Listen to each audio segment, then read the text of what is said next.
प्यारे बच्चों, आपका री क्लासेस फिरोजाबाद में एक बार फिर हार्दिक स्वागत है। बच्चों, अगर आपको याद हो तो मैंने आपको प्रीवियस लेक्चर में बताया था कि अपने केमिस्ट्री में 11th में 14 चैप्टर है और हमने शुरुआत फर्स्ट सेकंड से नहीं थर्ड चैप्टर से करी है, जिसका नाम है classification of element and periodic properties. ठीक, कल के वीडियो में मैंने जिन टॉपिक को समझा दिया था उनके नाम सुन लें। कल के वीडियो में मैंने समझाया था atomic number, mass number, isotopes, isobar, isoelectronic, isotones, isosters and isodiapher. ये टॉपिक हम ऑलरेडी कल के लेक्चर में समझ चुके हैं। आज का हमारा टॉपिक है डेवलपमेंट ऑफ पीरियोडिक टेबल। क्या टॉपिक है? Development of periodic table.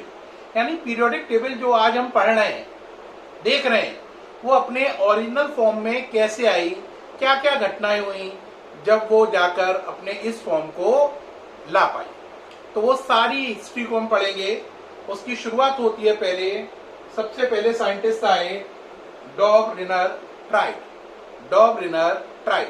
मैं यहाँ पे बताना चाहूंगा कि कई बच्चे इसका प्रोनाउंस बहुत गलत करते हैं, प्रोनाउंसिएशन।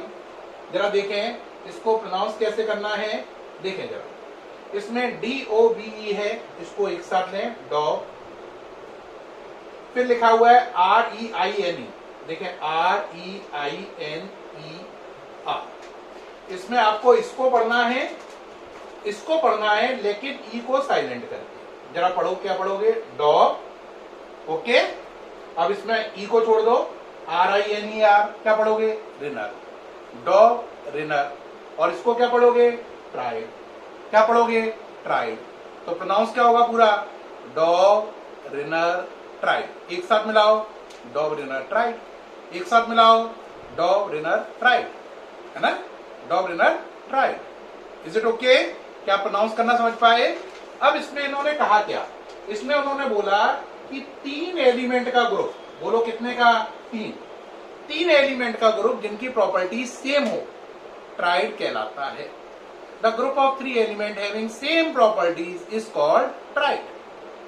इनसाइड ट्राइड या in triad, the atomic mass of middle element is arithmetic mean of atomic masses of first and third element.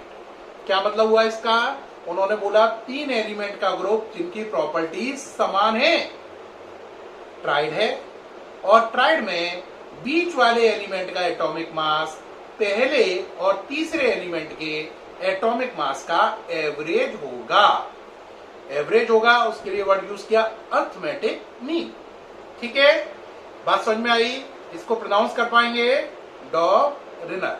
डॉबरिनर tried. इसकी डेफिनेशन एक बार दोबारा सुने। The group of 3 elements having same properties is called triad.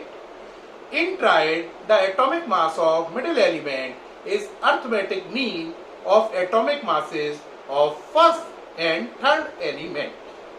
अब उन्होंने total 3 tried दिए थे example में। पहला दिया था Li, Na और K का। दूसरा उन्होंने एग्जाम्पल दिया था, जो पहला दिया था LiNaK। दूसरा उन्होंने दिया था CaSrBa का। तीसरा दिया था उन्होंने ClBrI का। ठीक, अब उसमें पहले वाले एग्जाम्पल को डिटेल कर रहे हैं। उन्होंने बोला Li का एटॉमिक मास 7 है, K का 39 है, तो उनके अकॉर्डिंग Na का कितना हुआ? 39 और 7 का मीन ले लो, 7 plus 39/2 that is 46/2 that is 23।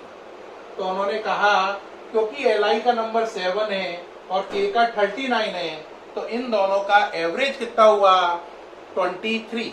तो उन्होंने बोला Na का एटॉमिक मास 23 होगा। और ये बात सही भी निकली। तो लोगों ने कहा वाह, बहुत अच्छा किया आपने। लेकिन बाद में पता चला टोटल 56 एलिमेंट थे उस समय, और उनमें से देखो आप 3, 6, 9, यानी टोटल 9 एलिमेंट के लिए ये बात कही गई, बाकी सारे एलिमेंट की इग्नोरेंस हो गई।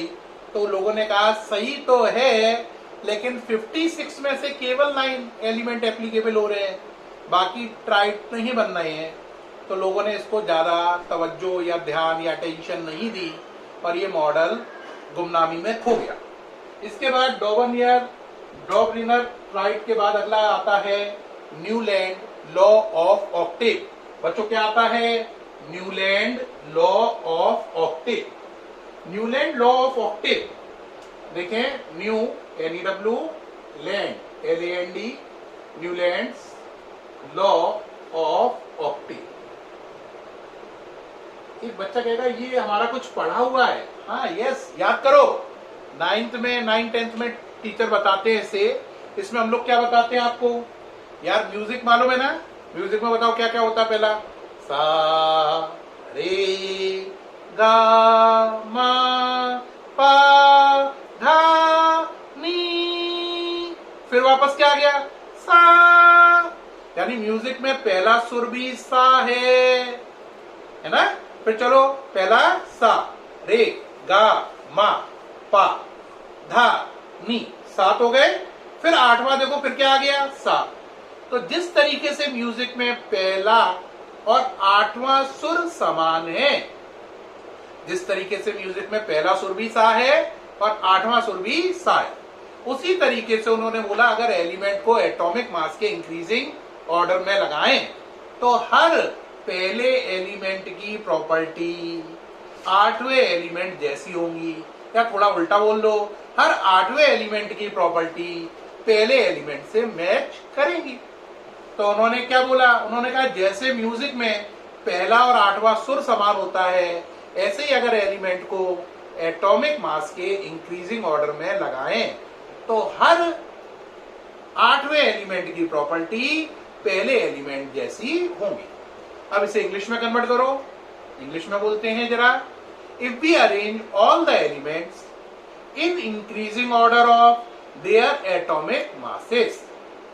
रिपीट करते हैं, if we arrange all the elements in increasing order of their atomic masses, then the property of 8th element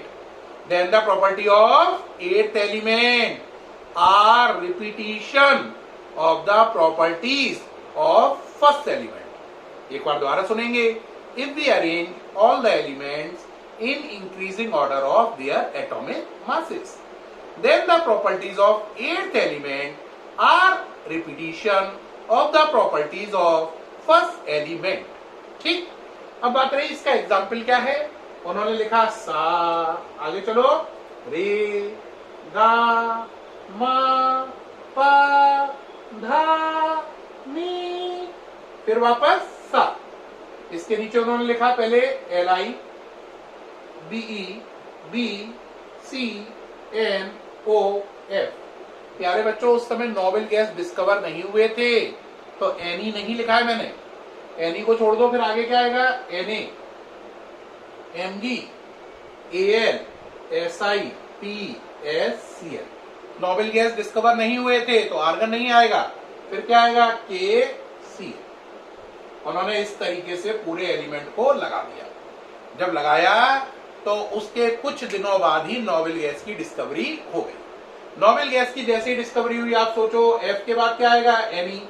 Ne आया, तो यहां पर Ne लिखोगे तो Na एक खाना आगे जाएगा, Na इधर आएगा तो Mg इधर जाएगा, Mg इधर आएगा तो Al इधर जाएगा।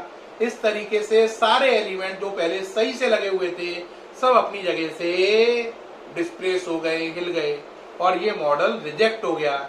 लोगों ने कहा क्या बेकार मॉडल है, कोई मतलब ही नहीं है, तुम्हारी बांसुरी सही नहीं बजी, सारे सुर गलत हो गए। और ये मॉडल नोबेल गैस की डिस्कवरी की वजह से रिजेक्शन में चला गया। तो अभी तक प्यारे बच्चों अपन ने कौन कौन से सीखे? 2 चीजें सीखी, एक सीखा डॉबरिनर और एक सीखा न्यूलैंड लॉ ऑफ ऑक्टेव। उनकी लिमिटेशन भी सुनी और पूरा उन्हें सीखा।